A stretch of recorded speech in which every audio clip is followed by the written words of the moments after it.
네, 안녕하세요. 고혜줄 빌딩의 이 팀장 김재환입니다. 네, 이하수입니다. 새로운 분이 오셔서 아마 또 누구신가 하실 텐데 일단 자기소개 간단하게 저희 시청자분들께 얘기해 주시면 좋을 것 같아요. 네, 저는 기업진단 평가원이라는 컨설팅 회사를 운영하고 있는 이하수 대표라고 합니다. 네, 보통 어떤 일을 주로 저희 하시나요? 전반적인 금융 서비스라든지 뭐 여러 상속 증여 설계, 뭐 여러 가지 승계, 네. 뭐 이런 뭐 자금 조달을 어떻게 하면 또 잘하는지, 정부 정책 안내까지 네. 여러 가지 일을 토탈로 뭐 하고 있습니다.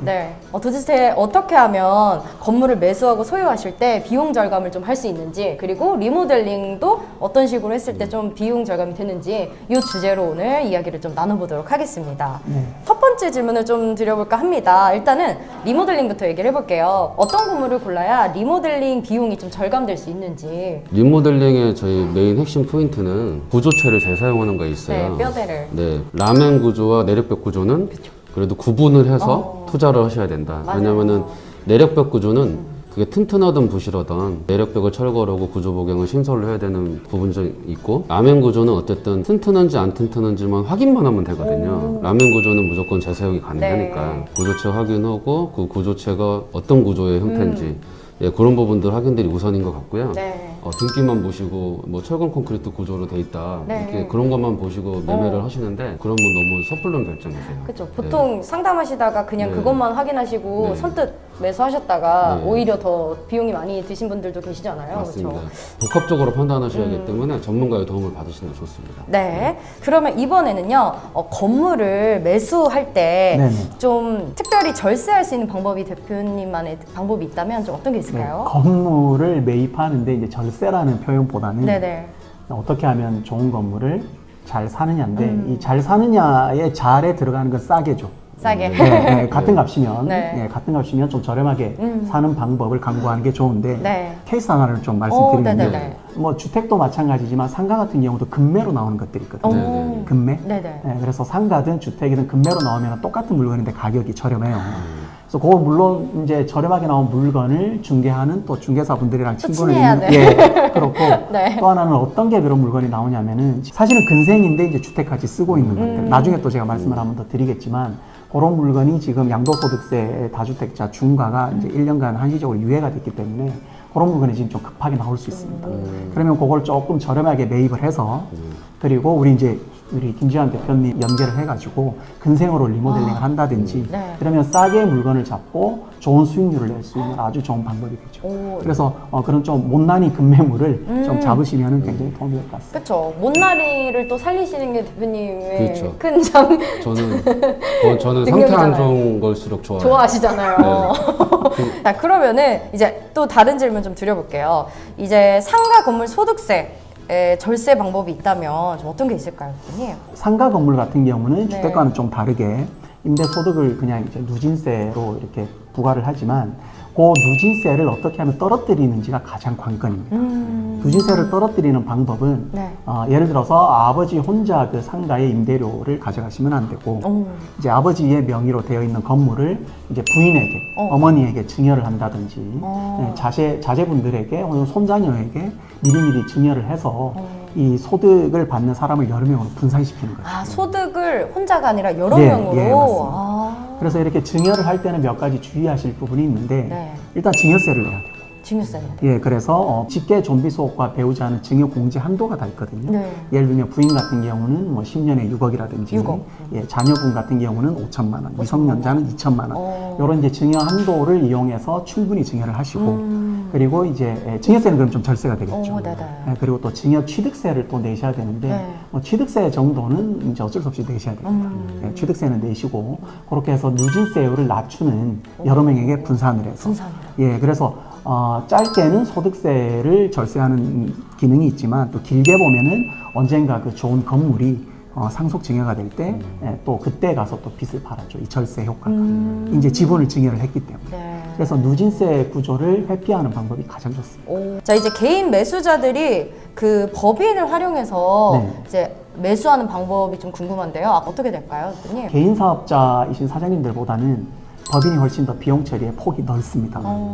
개인 사업자 같은 경우는 뭐 예를 들면 사장님 자체의 본인의 급여라든지 나중에 퇴직금 이런 것들이 이제 비용 처리가 전혀 되지 않거든요. 네. 근데 법인 같은 경우는 저는 이제 법인의 일꾼이기 때문에 그런 게 이제 충분히 비용 처리가 되죠. 그래서 똑같은 매출을 올리고 비용 처리를 할 때 법인이 개인보다는 훨씬 더 유리한 부분이 있습니다. 그러면 이제 법인을 활용해서 어떻게 부동산을 사느냐가 이제 문제인데 네. 가장 간단하게는 법인을 그렇게 설립해서 부동산을 사시는 거예요. 근데 이때 이제 주의하실 부분은 수도권에 사람이 너무 많지 않습니까? 네.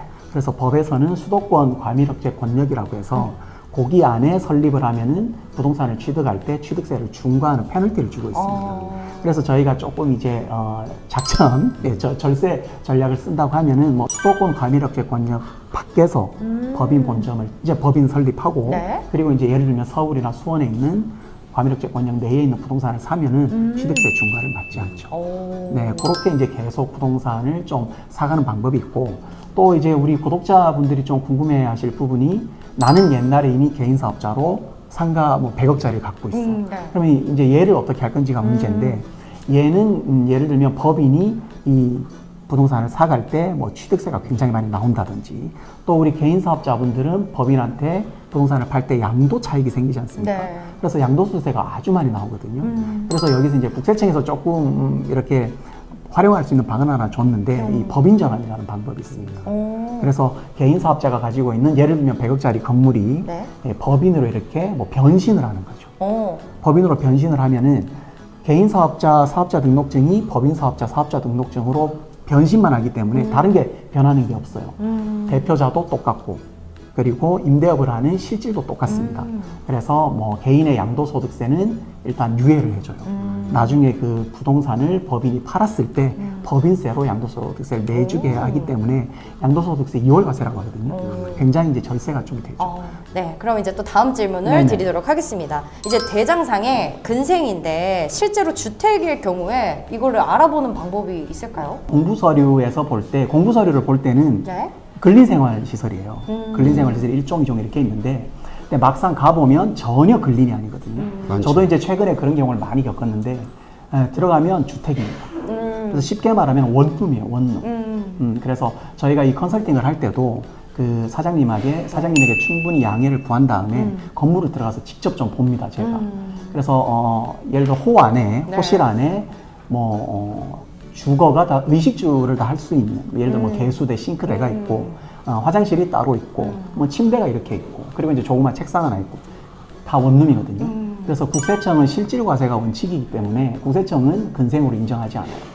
그래서 그거는 근생이 아니라 주택이 될 수 있습니다. 그래서 쉽게 말하면 다가구 주택 이런 게 될 수 있죠. 우리가 이게 근생인지 국세청에서 볼 때 혹은 이게 주택인지는 반드시 좀 본인이 체크를 하고 계셔야 돼요. 네. 그러니까 어렵지 않습니다. 네. 의식주를 할 수 있으면 네. 주택이고 혹시 전입신고를 하면은 주택이 되겠죠. 이 대표님이 해주신 얘기의 좀 핵심이 뭐냐면 네. 세금 관련된 것들은 부과는 예를 들어서 뭐 전 대출을 받으시는데 네. 거기에 저는 근생으로 돼 있지만 만 거기 안에 이제 원룸으로 실제로 쓰고 계시면 있다.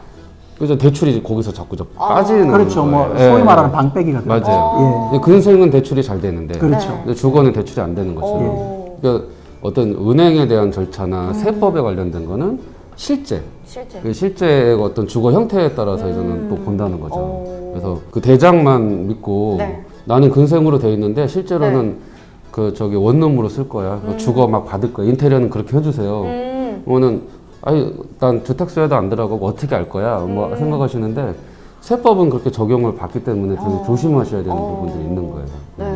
자, 그러면 그 대장상의 상가인데 주택일 경우에 임대소득 신고 시 주의할 점이 좀 있다면 어떤 게 있을까요? 네, 이게 이제 연속되는 얘기인데 굉장히 중요한 이제 이슈가 좀 생기죠. 세법에서. 네네. 그래서 국세청은 무조건 실질과세가 원칙입니다. 그래서 실질과세. 주택으로 신고가 안 되어 있지만 실제 의식주를 해결하면 주택인 것처럼 네. 소득세 신고도 마찬가지거든요. 우리가 이제 상가에서 발생하는 임대소득과 네. 주택에서 발생하는 임대소득이 있는데 이 두 가지는 반드시 명백하게 분리를 하셔야 됩니다.